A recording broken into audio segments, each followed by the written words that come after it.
Well, the inventory crunch on the housing market getting worse last month. New data from Realtor.com shows there are 20% fewer homes newly listed up for sale in July compared to last year. Danielle Hale is the chief economist at Realtor.com joining us now. Danielle, Danny just talking about that 5% rate, which is kind of the tipping point that gets sellers or potential sellers off the sideline. I mean, what are other factors that you're finding that's really adding to that supply crunch?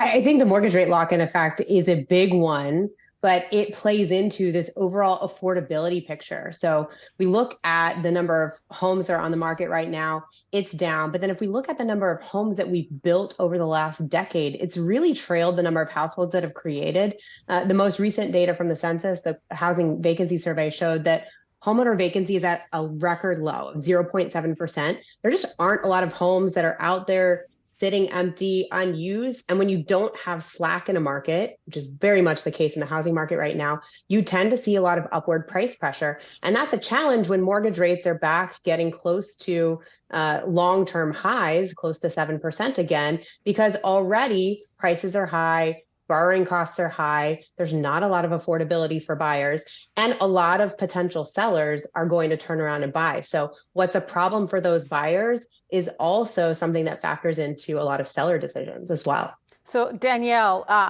Diane here. So you're not winning if you're a seller. You're not winning if you're a buyer. Who's the winner in all this? Yeah, I mean, I think people who can manage to find a new home that fits their needs, it's in their budget.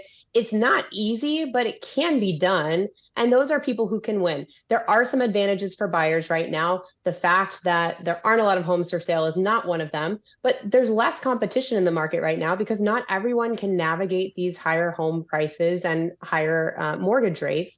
Another opportunity is for very equity or cash rich buyers. They tend to be older buyers, maybe baby boomers who are looking to downsize, especially if they're considering downsizing from an expensive market to a lower cost market. They have some flexibility right now in a market that's less competitive than it has been over the past couple of years. So even though it's a challenging market, home shoppers do have some means of navigating it. And we're seeing this in our data. Our cross-market demand data shows that a record high number of people are looking for a home in a market other than where they live. So we think affordability is driving a lot of that trend, especially when you consider that the biggest areas where people are looking for homes elsewhere are in the West. And then the fastest growing region for people who are shopping elsewhere is the Northeast. Those are also very high cost markets. So people who are in high cost markets are looking for homes elsewhere, really trying to capitalize on affordability. I mean, does that suggest further migration then as a result of affordability if you're looking at a market outside of where you are right now because you can't buy a house there? Potentially. What I think is interesting, so we're measuring this as a share of the market. And so while the absolute numbers of people moving far away may actually be lower because we have seen fewer home sales this year, and we expect to see a 10-year low in home sales in 2023 as a whole, they are an increasing share of the market. So the people who are moving right now are the people who have that flexibility to maybe relocate, or maybe they're at that retirement stage in their life where they don't need to stay tied to their current location and their current job. And so, they're willing to relocate. I think it's very surprising in light of the fact that we're seeing a lot of return to office behavior increase. And so, greater demands on workers to be in the office. In spite of that, we're still seeing a lot of cross-market shopping. We think affordability is driving that. In fact, in research with the Wall Street Journal, we found that markets in the Midwest are topping those areas where housing markets are still good. We're still seeing price growth, quality of life indicators are good. People are trying to have their home and be able to afford it, and affordable areas continue to pop to the top of our list. Danielle, going back to that supply crunch, what we have seen is that's led to a big uptick in construction. We saw that reflected, for example, most recently in those numbers we got out from Caterpillar. At what point does that construction supply coming online catch up to the demand and the supply that's needed?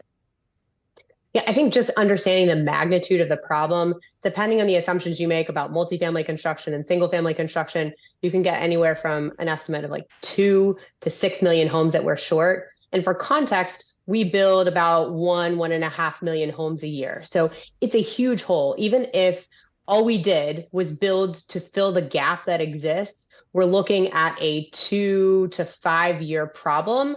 And that's not considering all those new households that are formed. So there is a lot of opportunity for construction. And I think that's going to continue over the next several years. Fortunately, if you look at multifamily construction in particular, the number of multifamily units under construction right now is at a record high. So there is some relief on the way for renters and apartment dwellers.